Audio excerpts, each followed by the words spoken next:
স্মৃতি cartoon house.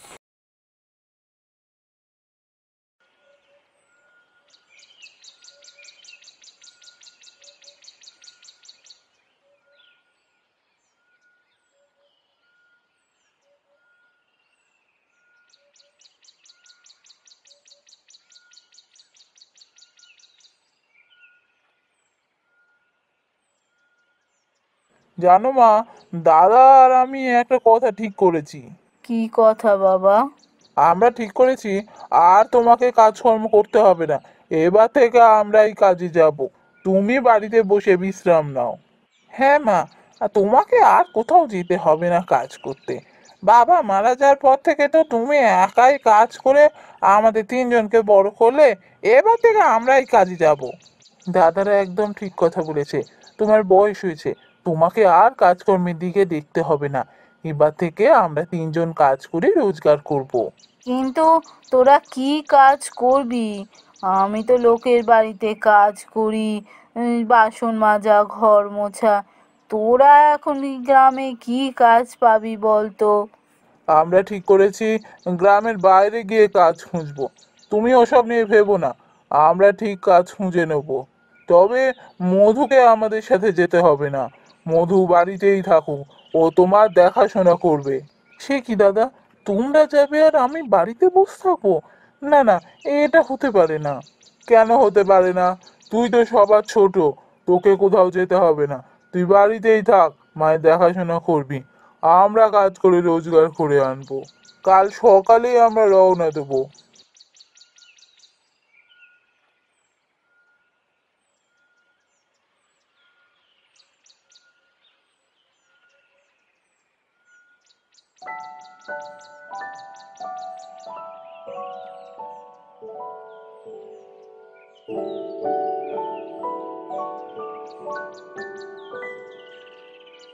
আচ্ছা দাদা, বেরিয়ে তো পড়লাম, কিন্তু কোথায় কাজ খুঁজবে কিছু ভেবেছো? হ্যাঁ রে, আমি অনেক ভেবে চিন্তায় ঘর ছেড়ে বেরিয়েছি। তাই নাকি? তা কি ভেবেছো শুনি? আমি ঠিক করেছি আমরা সোজা রাজবাড়িতে যাব। রাজবাড়িতে কোনো কাজ নিয়ে রাজবাড়িতেই থাকবো। তারপর ধীরে ধীরে রাজকন্যার সাথে মেলামেশা শুরু করব। রাজকন্যাকে বিয়ে করতে পারলে রাজ্য, রাজকন্যা সবই আমাদের হবে। তারপর আমরা বসে বসে খাবো, আমাদের কোনো কাজ করতে হবে না। বাবা বাবা, এ তো দারুণ বুদ্ধি গো। এত বুদ্ধি তোমার আছে তো জানতাম না। আরে সেই জন্যই তো আমি মধুকে আসতে দিলাম না। আমি খোঁজ নিয়ে জেনেছি মহারাজের দুটি কন্যা। আমরা দুই ভাই যদি দুই রাজকন্যাকে বিয়ে করি, তাহলে মধু থাকলে তো সমস্যা বাড়বে। তাই মধুকে আসতে দিইনি। সত্যি দাদা, তোমার মাথায় খুব বুদ্ধি। চলো আমরা রাজবাড়িতে যাই।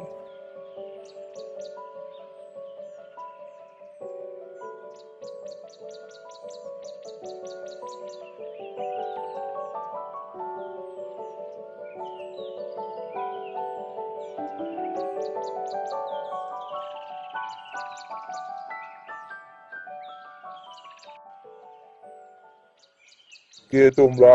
কি চাই?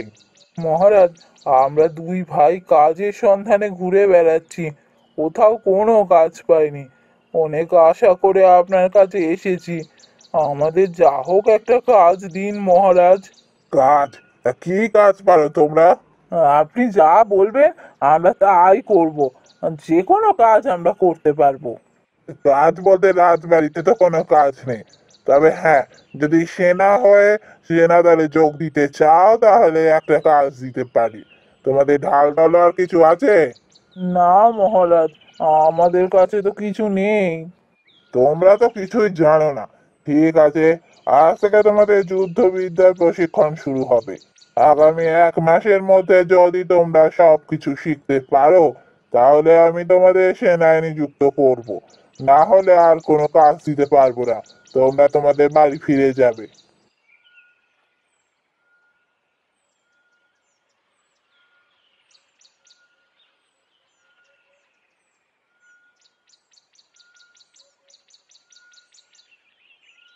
মা, অনেক দিন তো হয়ে গেল, দাদারা তো এখনো ফিরলো না।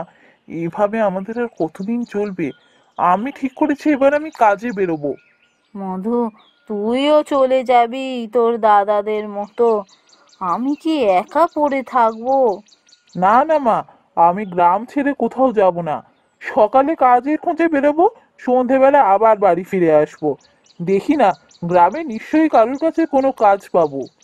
তাই যা বাবা, তুই দূরে যেন যাস না। যা করবি গ্রামের মধ্যে থেকেই কর।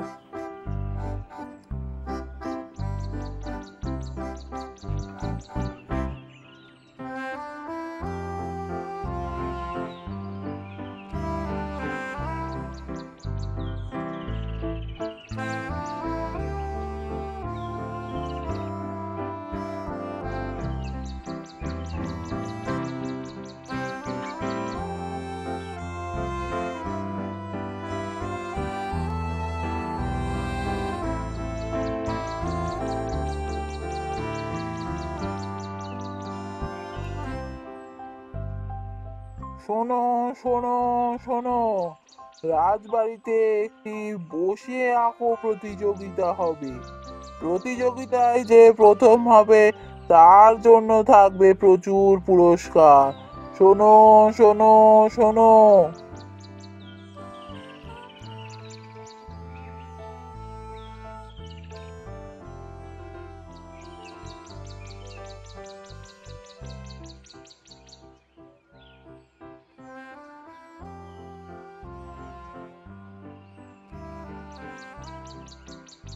জানো মা, আজকে শুনলাম ঘোষণা হচ্ছিল রাজবাড়িতে আঁকা প্রতিযোগিতা আছে। আঁকা প্রতিযোগিতা রাজবাড়িতে? হ্যাঁ গো মা, আমিও খুব অবাক হয়েছিলাম। তারপর মনে হলো ওরা রাজা, ওদের খামখেয়ালিপনা তো থাকে। খেয়াল বসে প্রতিযোগিতা ডেকেছে।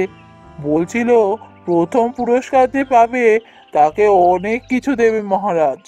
তা হ্যাঁ রে মধু, তুই তো খুব ভালো আঁকতিস।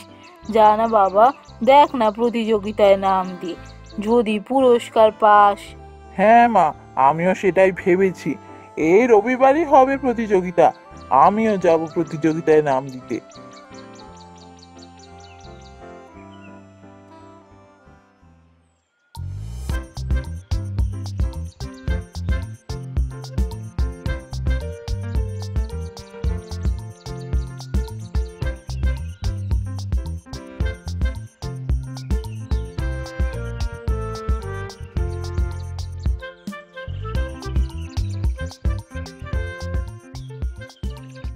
গুরুদেব, আপনার কথা মতো আঁকা প্রতিযোগিতার আয়োজন করা হয়েছিল। এই হলো সমস্ত ছবি। কিন্তু আমি এখনো বুঝলাম না যে আপনি কেন আঁকা প্রতিযোগিতার আয়োজন করতে বলেছিলেন।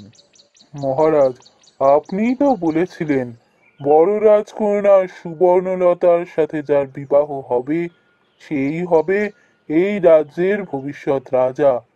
আপনি কোনো পার্শ্ববর্তী রাজ্যের রাজপুত্রকে এ রাজ্যের রাজা করতে চান না। রাজ্য থেকে আপনি বেছে নিতে চান এ রাজ্যের ভবিষ্যৎ রাজা। তাই তো আমি আঁকা প্রতিযোগিতার আয়োজন করতে বলেছিলাম। কিন্তু গুরুদেব, আমি এটা বুঝতে পারছি না যে এ রাজ্যের ভবিষ্যৎ রাজা খুঁজে বার করার সাথে আঁকা প্রতিযোগিতার কি সম্বন্ধ আছে। মহারাজ, আঁকার মাধ্যমে মানুষের মনের পরিচয় পাওয়া যায়। মানুষের আঁকা দেখলে বোঝা যাবে যে সে কেমন মনের মানুষ। সে সৎ না অসৎ, সে বীর না ভীরু। আঁকা দেখলে আমি মানুষের মন বুঝতে পারবো। তাই আপনাকে এই আঁকা প্রতিযোগিতার আয়োজন করতে বলেছিলাম। ঠিক আছে গুরুদেব, সমস্ত ছবি আপনার সামনে রয়েছে। এবার আপনি বলে দিন এর মধ্যে থেকে কোন ছবির মালিক হবে এই রাজ্যের ভবিষ্যৎ রাজা। এরপর বেশ খানিকক্ষণ সময় কেটে গেল। মহারাজ আর তার গুরুদেব মিলে সমস্ত ছবি ভালোভাবে পরীক্ষা করতে লাগলেন। বেশ খানিকক্ষণ পর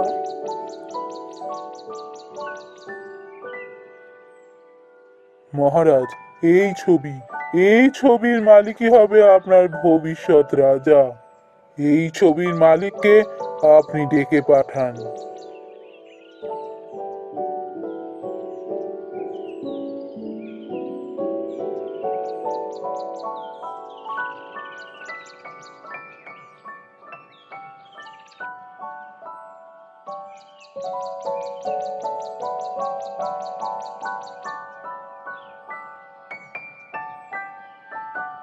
কে তুমি? কি নাম তোমার? আমার নাম মধু মহারাজ। যে আঁকা প্রতিযোগিতার আয়োজন করা হয়েছিল তাতে তুমি যোগদান করেছিলে, তোমার ছবি আমরা দেখেছি। তোমাকে আমি জানাতে চাই যে এই আঁকা প্রতিযোগিতা কেন আয়োজন করা হয়েছিল। আগে হ্যাঁ মহারাজ, আমি তো যোগদান করেছিলাম। শোনো মধু, এই আঁকা প্রতিযোগিতা আয়োজন করার প্রধান উদ্দেশ্য ছিল এই রাজ্যের ভবিষ্যৎ রাজা খুঁজে বার করার। রাজ্যের গুরুদেব বলেছিলেন মানুষের আঁকার মাধ্যমে তিনি মানুষের মন বুঝে এ রাজ্যের ভবিষ্যৎ রাজা খুঁজে বার করবেন। তাই এই আঁকা প্রতিযোগিতার আয়োজন করা হয়েছিল। গুরুদেব সমস্ত ছবির মধ্যে থেকে তোমার ছবি খুঁজে বার করেছেন। তাই তুমি হবে রাজ্যের ভবিষ্যৎ রাজা, আর আমার বড় কন্যা সুবর্ণলতার সাথে তোমার বিয়ে হবে। আশা করি তোমার কোনো আপত্তি নেই। এর কিছুদিনের মধ্যেই সুবর্ণলতার সাথে মধুর বিবাহ হয়ে গেল। মধুকে দেখে তার দুই দাদা তো অবাক। হ্যাঁ রে দাদা, ওটা মধু না? মধু হঠাৎ এই রাজ্যের রাজা হয়ে গেল কি করে? আর রাজকন্যার সাথে ওর বিয়ে হয়ে গেল কি করে রে? রাজকন্যার সাথে বিয়ের স্বপ্ন তো আমি দেখেছিলাম। তাই তো দেখছি, আমিও তো কিছুই বুঝতে পারছি না। এখন চুপ কর, এবার আমাদেরকে এই রাজবাড়িতে থাকতে হবে, সেই ব্যবস্থা করা দরকার। চ গিয়ে মধুর সাথে কথা বলি। মধু ভাই, তুই তুই এখানে?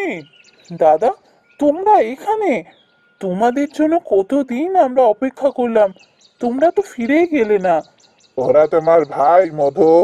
হ্যাঁ মহারাজ, ওরা তো আমার দাদা। কিন্তু ওরা এখানে এসেছে কাজ শিখে সেনাবাহিনীতে যোগ দেওয়ার জন্য। খুব দুঃখের সাথে আমি জানাচ্ছি, 1 মাস আমি সময় দিয়েছিলাম, কিন্তু ওরা কিছুই শিখতে পারেনি। তাই আমি ওদের এই রাজবাড়ি থেকে বার করতে বাধ্য হব। কিন্তু মধু, আমরা তো তোর দাদা, মহারাজকে একটু বুঝিয়ে বল। আমরা সবাই একসাথে থাকি, আমরা কখনো আলাদা থাকিনি। তুই এখানে থাকলে আমরা এখান থেকে কি করে চলে যাই বলতো? না দাদা, তোমাদের তো মহারাজ বলেইছিলেন কাজ যদি তোমরা 1 মাসের মধ্যে শিখতে না পারো তাহলে তোমাদের রাজবাড়ি ছেড়ে চলে যেতে হবে।